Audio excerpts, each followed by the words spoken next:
好多謝大會咧頒發呢個公共交通嘅大獎俾我哋嘅。咁咧港鐵咧，其實我哋一直咧都係為我哋超過500萬嘅市民提供一個安全啦、可靠同埋優質嘅鐵路服務。咁近年咧，我哋都係即係一直都係列車車前準點率咧，都係維持咗喺99.9%呢個世界級嘅水平嘅。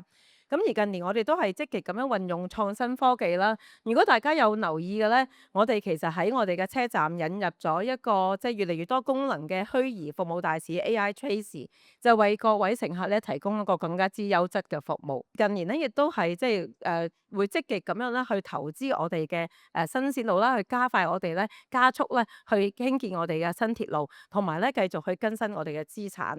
咁期望咧我哋係為香港嘅市民繼續提供一個優質啦、更加之貼身同埋引以為傲嘅鐵路服務嘅。咁希望咧，我哋同即係香港一齊同個城市一齊前行。多謝各位。